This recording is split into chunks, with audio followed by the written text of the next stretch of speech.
Começando o Moda Importa de hoje. Tudo bem, gente? Estamos gravando numa quarta-feira à tarde, dia 12 de julho de 2023. Só para vocês terem uma ideia, né? São 3 horas e 33 minutinhos. E o Moda Importa de hoje é especial. O Moda Importa de hoje a gente entra com uma coisa que está crescendo aqui, que é um papo com empreendedores e empreendedoras do mundo da moda. Já que o Moda Importa mostra que a moda é complexa, é obrigação nossa também trazer pessoas da vida real. Eu e a Marcela somos consumidores e observadores desse mundo, né? Mas a gente também precisa ouvir as pessoas que fazem a moda em todas as suas pontas. A gente ouve empreendedor, empreendedora, fundador, fundadora, trabalhador, trabalhadora, influencer, enfim, né? Influenciados. Ouvindo pessoas, né? Estilistas, enfim, né? E claro, né, que a gente quer ouvir cada vez mais pessoas. E estão com a gente hoje Grupo IESA e seu manancial de marcas, que vai desde a de BYD até Peugeot, aí passa por Fiat, vai para BMW, entra na Harley Davidson, enfim, você vai encontrar o seu carro, até sua moto, né, no Grupo IESA. É só procurar por todas as concessionárias, um dos maiores grupos de concessionárias do Brasil. Também com a gente, KTO. Começamos a provar no consultório sentimental que KTO, que as odds para se dar bem nisso podem ser altas e baixas, né? Com o nosso quadrinho de humor que a gente tem ali com a KTO. A Marcela já começou a misturar KTO, no caso, moda e esporte, né, para a KTO, já começou a demonstrar que isso está muito próximo. Aliás, já era muito próximo, a KTO demorou para chegar com a gente aqui. A gente, na real, demorou para fazer o convite para a KTO. A KTO tá com a gente. Nelly Produtos e Limpeza. Marcela, eu acabei de trazer a tua caixinha de assinatura aqui pra cima. Foi eu que trouxe ele de Que baixo. beleza! Eu que trouxe ele de baixo, né? E também com a gente, Macrosul. Macrosul está com a gente, fazendo móveis de altíssima qualidade, design, né? O mundo de móveis está muito próximo no mundo da moda, né? Acho que tem vários meios ali, porque a gente usa os móveis. A gente tem design, né? A gente tem autoestima, porque isso melhora o nosso ambiente, né? Onde a gente está. Enfim, a gente está contando essas histórias com a Macrosul e agora eles estão fazendo alguns móveis especiais para a gente mostrar ainda melhor isso aí. E Marcela, seja bem-vinda ao programa de hoje. A gente também tem um convidado especial aqui, por favor.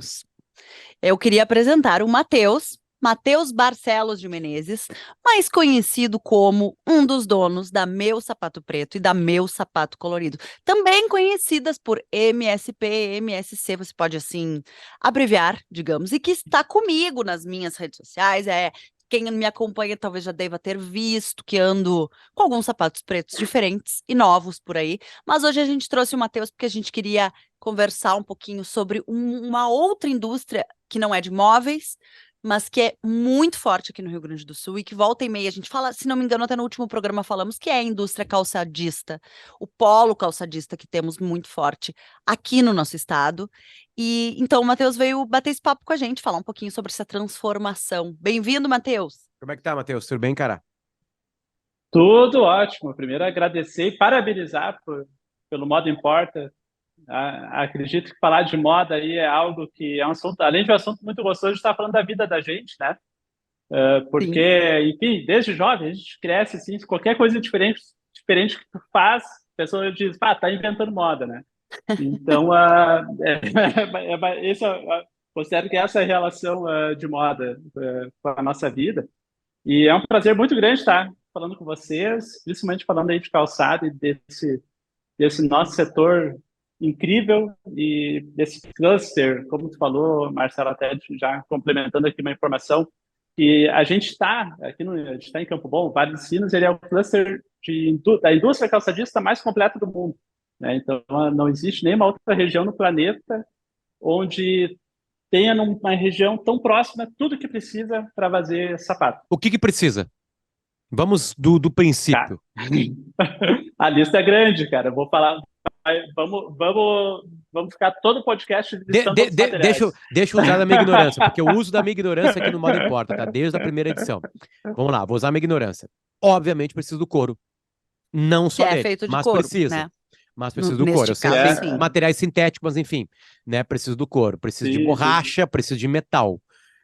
Precisa de cola, precisa de linha. Precisa de madeira. O Potter é sapateiro, olha. De madeira, né? Aí precisa de uma indústria criativa, né? Então, Sim, de sim. estilista, de gente que De pensa o desenvolvimento, sapato, né? sim. O sapato. Então, aí já temos aí, né? Uhum. Precisamos, claro, de trabalhadores, né? Então, a gente precisa de espaço para fábricas. A gente Também. precisa já também, acho, Matheus, de história, né? A gente entende que alguns lugares do mundo dão certo porque tem uma história por trás, né? Um baita exemplo é o Vale do Silício, né? Por que que o Vale do Silício é o pico da indústria tecnológica? Isso vem da década de 60, né? Por que que tem o Bill Gates e Steve Jobs na mesma região? Sorte? Não, não é sorte, né? Então acho que tem história aqui também. Alguém começou há bastante tempo, há décadas, a fazer isso ali. Então também tem ali. O que que faltou, Matheus? Cara, o que que eu vou te dizer, né? Eu considero que o mais importante que é a Precisa estar história próximo e de um as pessoas. aeroporto e de um porto? Olha, historicamente não. Essa questão de logística, assim, vai olhar que mais todo movimento de calçado que sempre aconteceu no mundo, né? Até ele chegar aqui, o sapato sempre vai atrás de pessoas, pessoas para trabalhar, pessoas que é uma indústria que emprega muita gente, né? A gente começou esse trecho do papo falando de tudo que precisa para fazer um sapato, tudo que tu falou isso de matéria-prima, cara, envolve muitas pessoas e quando junta tudo isso e traz para dentro da fábrica, envolve muita gente, né? Então a indústria calçadista ela sempre vai atrás das pessoas. Agora, se a pessoa vai estar perto do aeroporto, perto de um porto, isso não faz diferença, desde que tenha pessoas, desde que tenham pessoas querendo trabalhar.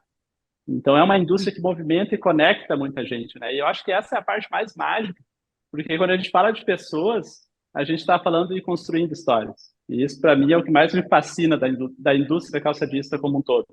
Tá, e um pouquinho da tua história, justamente, Matheus, é porque vocês já estavam envolvidos com o setor calçadista antes da Meu Sapato Preto e da Meu Sapato Colorido existirem, não é? Essa história Gente, é intrínseca à tua vida? se eu vou fazer 33 anos agora, né? Ah, meu pai é industriário desde 12 anos de idade, minha mãe também começou por aí, naquela época se começava a trabalhar muito cedo, Muito né? cedo, né?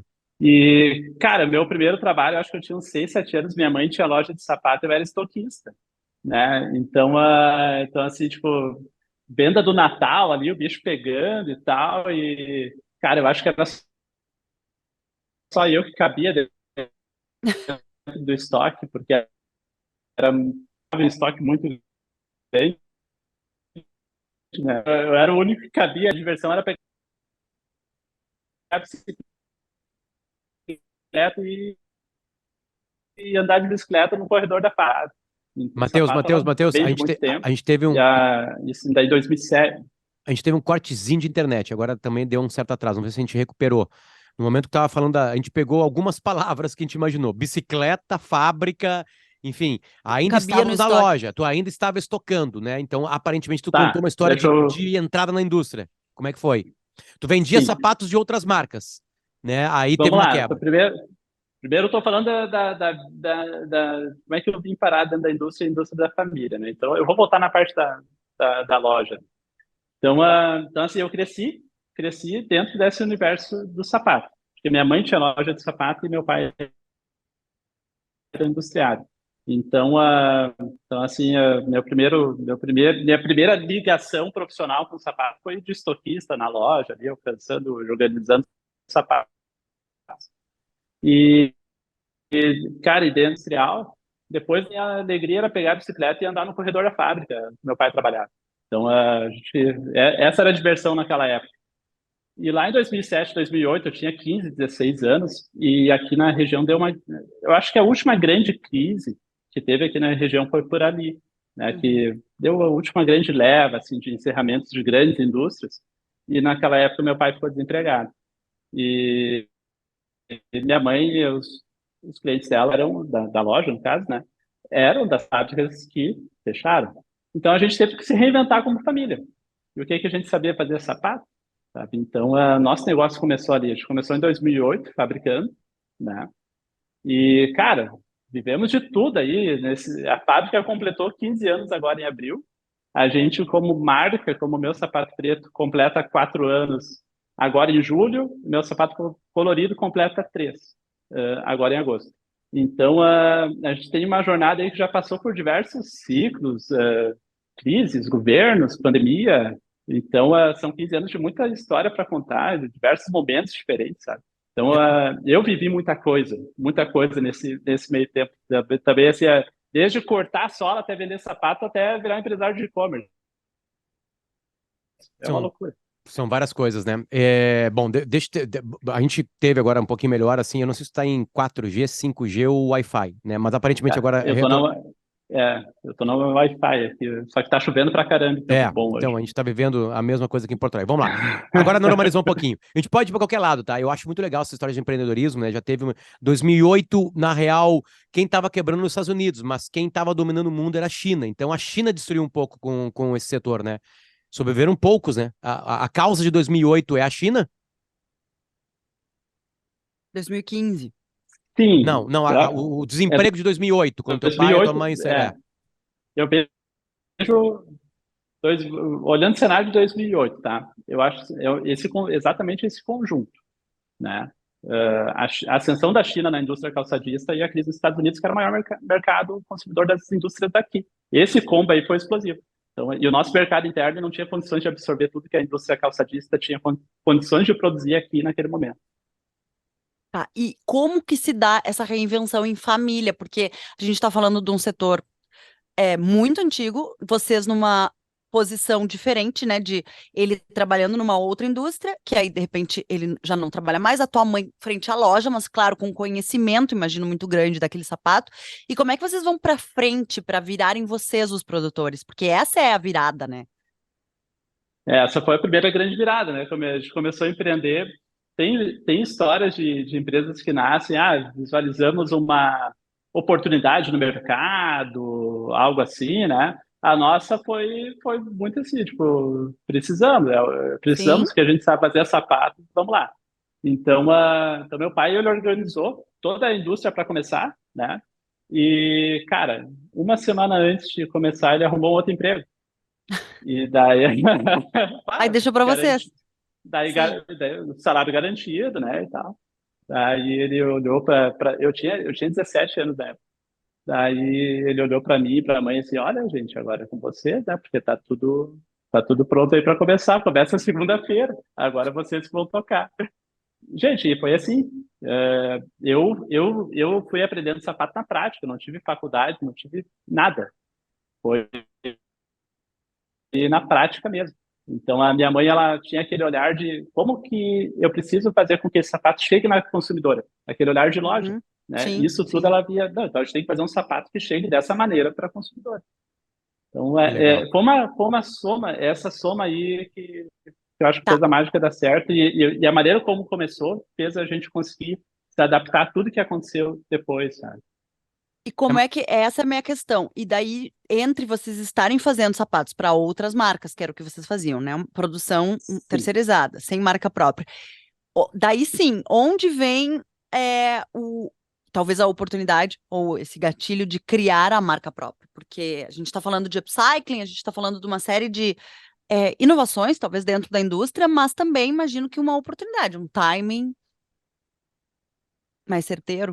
Não. É, lá em 2018, tá?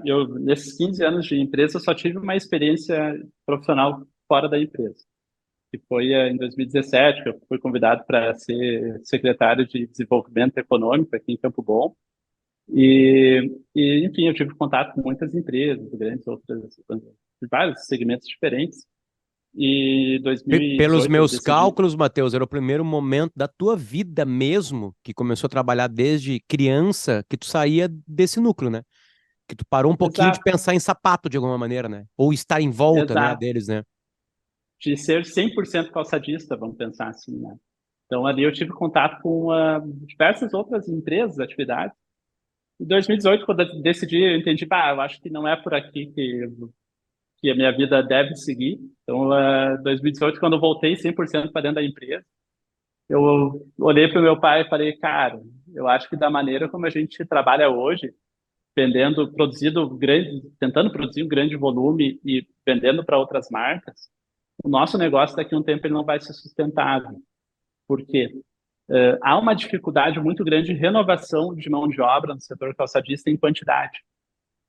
E para o nosso negócio de ter uma expansão, ele precisaria ter entrada de novas pessoas para produzir sapato, né? E a partir do momento que tu não tem essa entrada de novas pessoas para conseguir aumentar a produção, então o negócio não vai ser mais sustentável, não vai existir no futuro, né? Então a gente precisava criar uma maneira de conseguir ter um espaço de crescimento, tanto de faturamento quanto de margem, produzindo menos pares.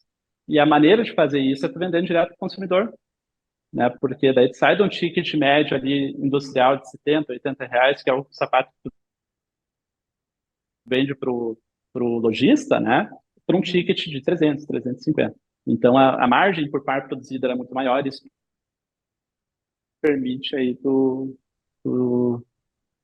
ter o mesmo resultado com uma produção muito menor e, consequentemente, conseguir adaptar o modelo de negócio para precisar menos pessoas, né?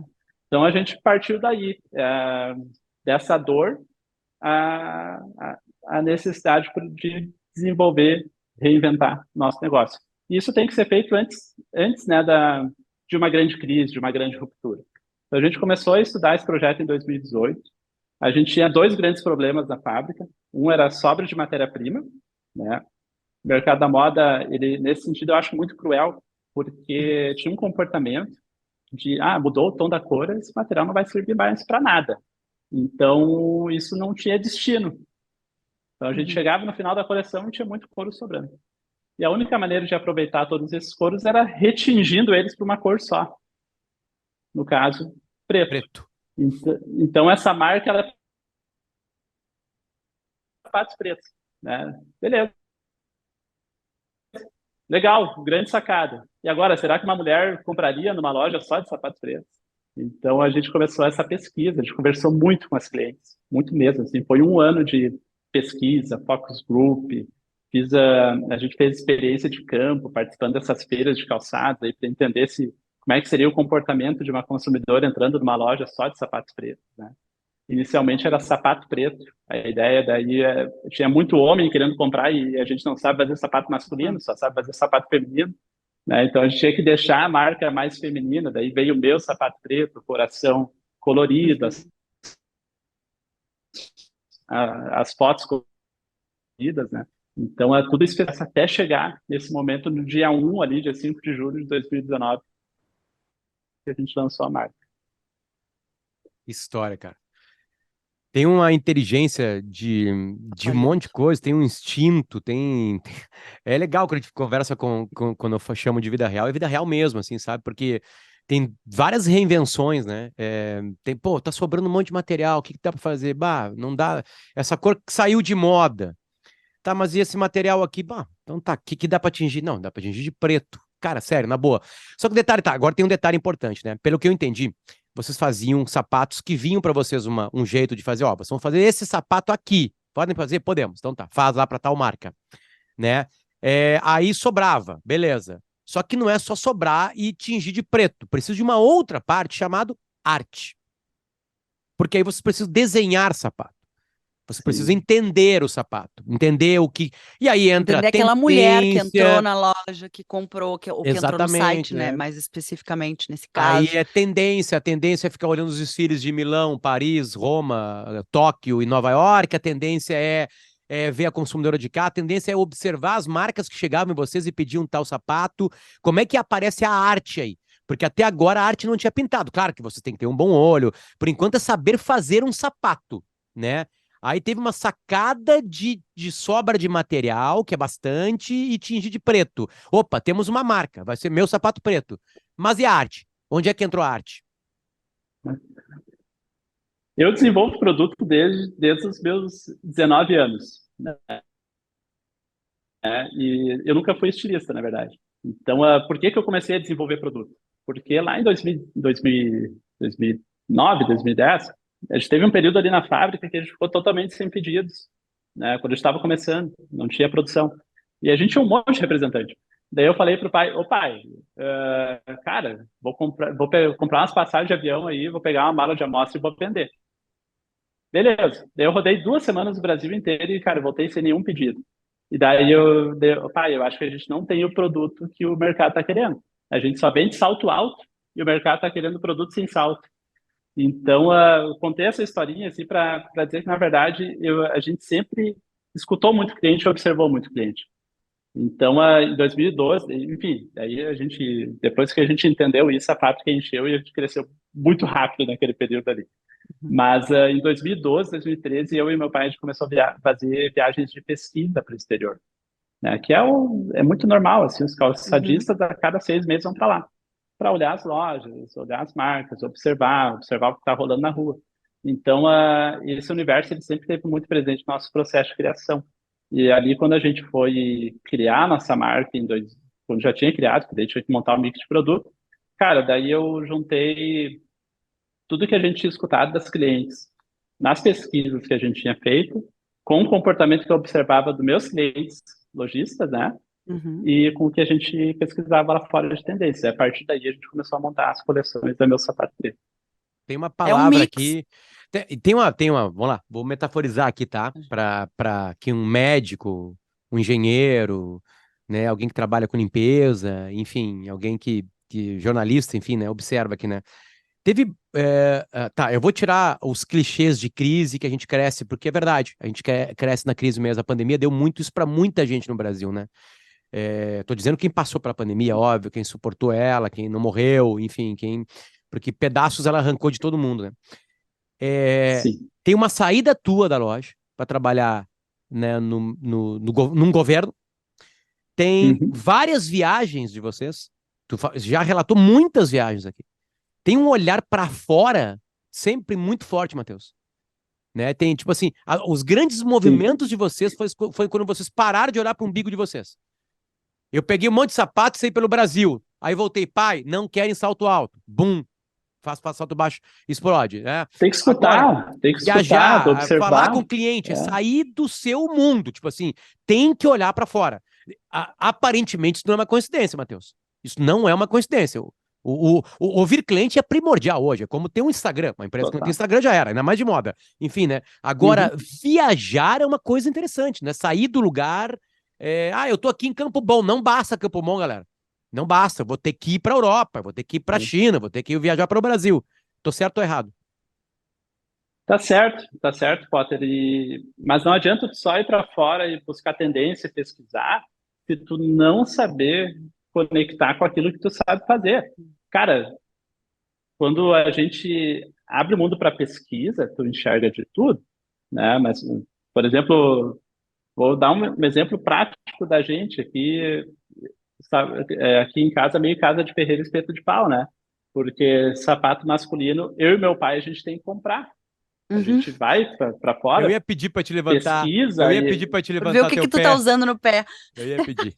bah, eu sou o único cara que não usa, a única pessoa da empresa que não usa meu sapato preto, sabe? Porque Que a coisa. gente não sabe fazer. Então, cara, se eu vou olhar aqui, eu tenho uma pesquisa gigantesca de produtos legais que eu usaria, acho fantástico, mas a gente não sabe fazer.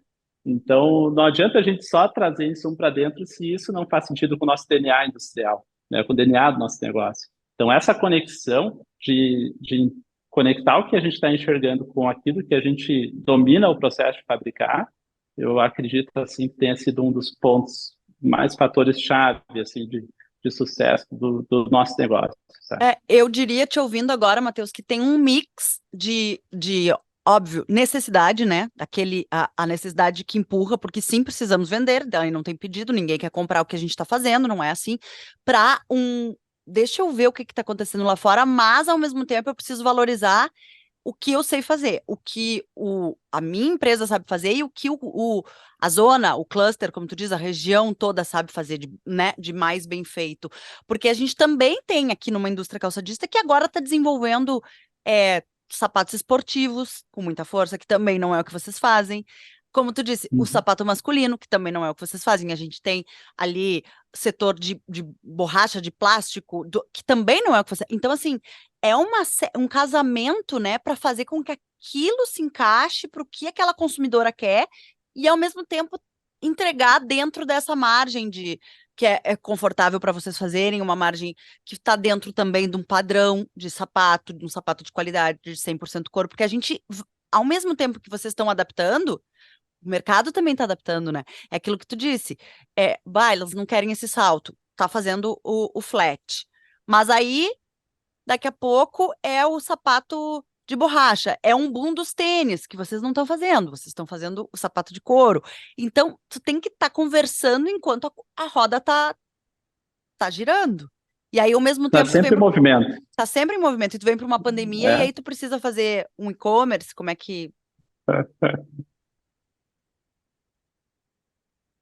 Eu acho que... Deu uma cortadinha agora, mas eu acho que era sobre a pandemia e Isso, fazer um e-commerce, né? exato. É que não basta só tu seguir o teu instinto, tu vai ter que aprender a fazer uma coisa nova. Foi a ideia da Marcela geral, assim, na Exato. observação. E aí, como é que tu lida com Cara, isso?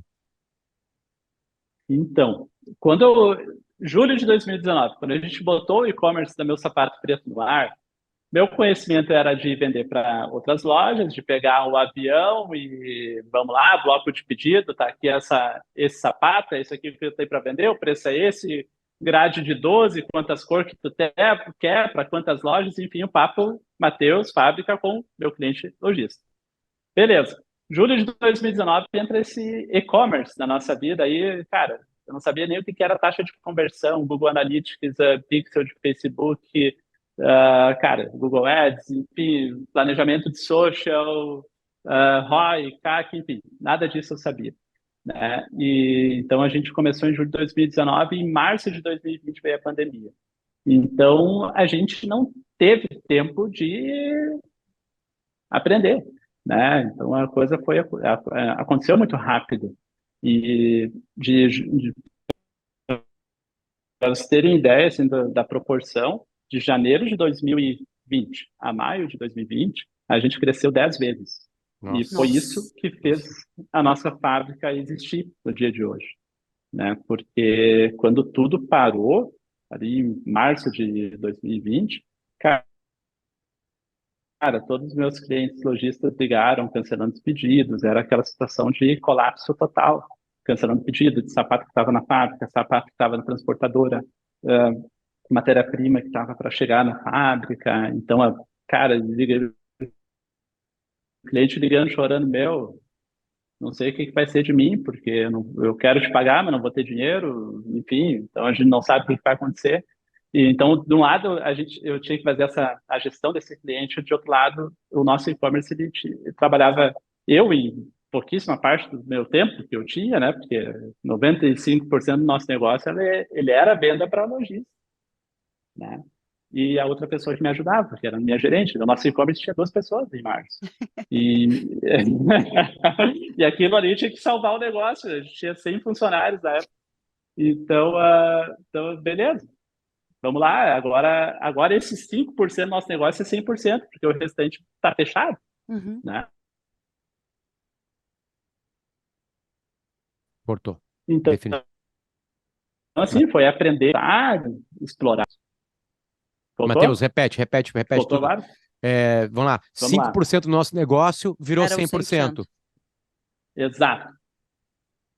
Então, 5% do nosso negócio se tornou 100% do nosso negócio naquele momento ali, de uma semana para outra. Foi um cenário assim que você vai olhar, ele é de desespero, né? Talvez tenha sido um pouco desesperador, tá? Em vários momentos daquela jornada ali. Então, a gente tinha que explorar coisas novas a cada dia, entender, aprender. Estava tendo que lidar com situações ali que a gente nem fazia ideia de como lidar, tanto do ponto de vista sanitário, a questão da Sim. pandemia era extremamente grave, Hoje, claro, porque a gente não tinha a mínima ideia do que ia acontecer mesmo. E aí começou a morrer gente, não tinha vacina. Tipo assim, o primeiro ano foi Campo Bom horroroso. foi a primeira cidade É no verdade. estado aqui, né, que teve... Verdade. Cara, Eu lembro disso. era um conhecido meu, o primeiro caso, né? Daí aquilo foi muito louco, a casa dele virou ponto turístico, assim, as pessoas ficavam ao redor para ver o que estava acontecendo ali e tal, e ele estava bem, né? Falava com ele, cara, eu tô bem. Então, tudo era novidade.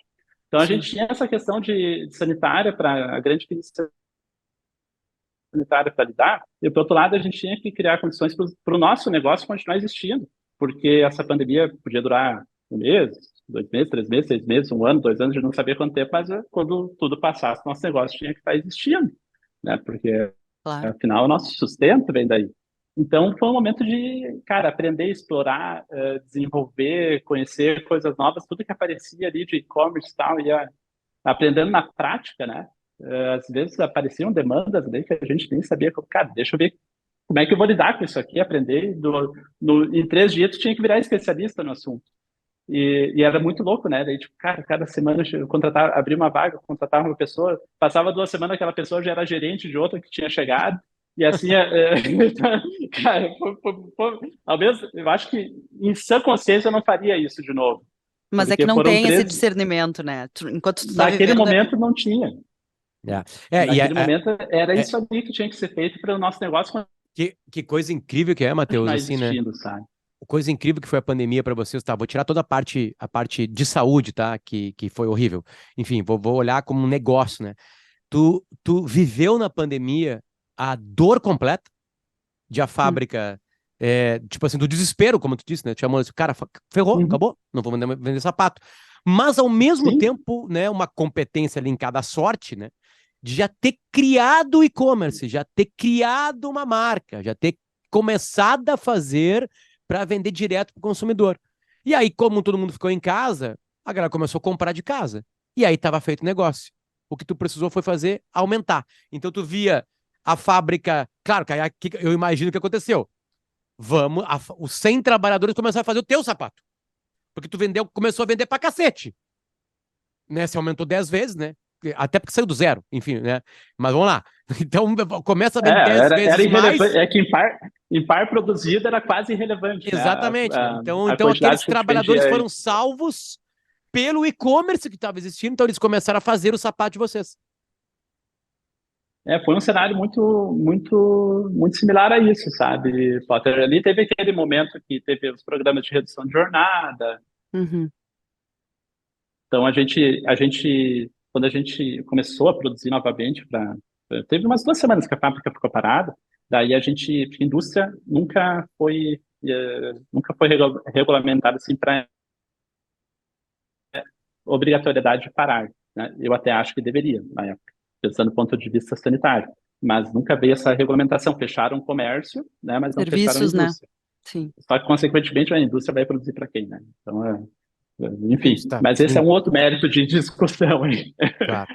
Pô, Então, assim, o que aconteceu foi isso. Daí, no início, a gente teve o cuidado assim, das pessoas que são grupo de risco não vindo trabalhar. Essa turma ficou em casa. Então, montar a equipe para produzir, porque daí, às vezes, o montador é grupo de risco, ele não pode vir trabalhar. Daí, outra pessoa tinha que aprender a montar. Então, foi desafios, aprendizagem, cara, em todas as áreas. Foi um período, assim, de extrema transformação. Matheus, deixa eu fazer uma pergunta que a gente já passou nossa meia horinha aqui, tá? Até para não tomar muito teu tempo. A gente não gosta de tomar tempo Eu falava isso aí pros médicos lá no timeline da Gaúcha, quando a gente estava entrevistando eles durante a pandemia, tá? Volta pros pacientes, né? Então, o empreendedor tem que voltar a trabalhar. A gente não atrapalha, né, o crescimento de vocês, né? Para encaminhar. Bom, a gente viu tudo por que existiu, e tudo mais. Tipo assim, tem uma história de empreendedorismo mágica aqui, né? E agora? Qual é o momento agora? A Marcela tá apaixonada pelo meu sapato preto, levou para Buenos Aires um sapato só. Isso foi uma coisa mais linda, a gente não precisou despachar nenhuma mala, coisa É a mais linda do felicidade do mundo, marido. Eu Olha, te né? contar. Enfim, né? É. acompanhei tudo isso pelo Instagram. E aí, como é que é, Matheus? Agora, qual é o olhar de agora? O olhar de agora é criar mais, é mais marcas, é aumentar o número de sapatos pretos e coloridos, enfim, qual é o olhar de agora, no momento agora de empreendedorismo de vocês? Então, a gente é, deu uma cortadinha aqui que minha bateria estava terminando, mas tá com gás ainda.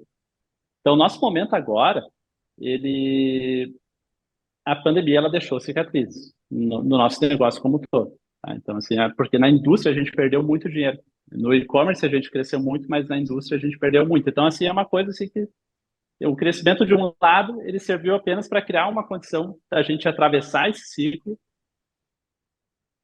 e olhar para frente. Então, a gente está nesse momento de reestruturação do negócio como um todo. Além de olhar para o crescimento do digital, né, eu tive nesse meio tempo aí numa situação pessoal com meu filho. Ele veio com um desafio diferente para a gente, com uma cardiopatia congênita. Então, fiquei um tempo afastado da empresa, ano passado. E esse ano é um ano que deu tudo certo com o Conrado, tá super bem, vida Bom, tá voando, né, fazendo Que bom. bastante, trazendo bastante alegria para casa. Então, esse ano, voltando 100% para dentro da rotina da empresa, a gente está muito concentrado em expandir, consolidar o nosso ciclo de aprendizagem digital, né? E, por outro lado, criar o plano de expansão físico da marca, da Meu Sapato Preto. Então, a gente já está em Porto Alegre com os 2 quiosques super consolidados, um modelo diferente de chegar no consumidor também, né? Não naquele modelo de loja tradicional, enfim, modelo mais próximo do cliente, no corredor do shopping ali. Então, esse projeto a gente quer expandir, quer levar para outros lugares do Brasil também. E esse ano, a Meu Sapato Colorido, que ela nasceu lá em 2020, simplesmente para a gente ter um destino para todos os sapatos prontos, né, da pandemia que foram cancelados. Nasceu para isso, né? A gente teve muito produto que o cliente cancelou, não tinha para quem vender. A gente botou a marca Meu Sapato Colorido e ela foi lançada a partir dali. E esse ano, ela a partir do reposicionamento que a gente fez ano passado, ela começou a mostrar uma força muito grande, um posicionamento muito interessante nesse mercado de conforto, né? Cores diferentes e conforto. Então, a gente está com uma atenção especial aí para a expansão dessa marca também. Na real, que assim, ó, nesse momento, meu pai está atucanado, porque ele está com uma venda maior do que ele consegue produzir. Mas isso é problema bom. Coisa linda. Você é treinador de futebol recebendo reforço de seleção. Só pode ser bom, não pode ser ruim. Só pode ser... Aliás, tu é colorado ou gremista, cara? Cara, eu sou gremista. Gremista. Inclusive, porque é incrível, porque a gente, o teu nome é... compadre Marcelo Glória, aí, da turma Olha aí, é verdade, é verdade. Porque o teu nome... de casamento dele, ele é padrinho do meu filho. O teu nome é Barcelos de Menezes. Tu tem o nome do presidente, o sobrenome do presidente do Inter e do técnico do Inter. Mas é gremista, veja só. Mas é gremista. Aí, o Mano passou aqui por Campo Bom também, na época. Passou 15, pelo né? 15, surgiu aí, é verdade. Quer dizer, o primeiro grande trabalho dele foi aí mesmo, é verdade. Tem razão. O Luciano não consegue fazer... Cara, daquela época, uma vez a gente se encontrou e daí ele dizia, se a carreira andar pra frente, tu pode dizer que a gente é parente. Olha só, okay. Não tem um modo importa que a gente não fale de futebol, e acho que não tem um modo importa que a gente não fale do empreendedorismo, né, aqui da nossa região, de marcas gaúchas. A gente fala isso com muito orgulho, de que temos só marcas gaúchas, claro que KTO tá no Brasil inteiro, mas que a gente sabe o quanto é forte aqui. Então, é muito legal. Obrigada, Matheus, pelo teu tempo e por contar um pouquinho dessa história que tá tão perto da gente, mas que tá aí pro mundo inteiro. Agradeço o convite e, enfim, quando quiserem falar de moda e ter a ver com sapato, aí a gente está sempre à disposição. Demais, cara, demais. É sempre muito legal mesmo, como disse a Marcela, ouvir, né, essas histórias, assim, dá um ânimo na gente, né? Mostra que dá pra fazer e dá pra ser criativo, enfim. Beijo pra ti e pra toda a turma aí, tá? Beijo. Valeu, obrigado aí pelo convite. Estamos aí, eu tô adorando os conteúdos da Marcela aí, muito legal. Muito legal. Obrigada. Valeu. Vamos lá. Muito obrigado também a KTO para você se divertir. Muito obrigado a Nelly Produtos de Limpeza, agora com o produto de Nelly por assinatura. Como é que se chama, Nelly?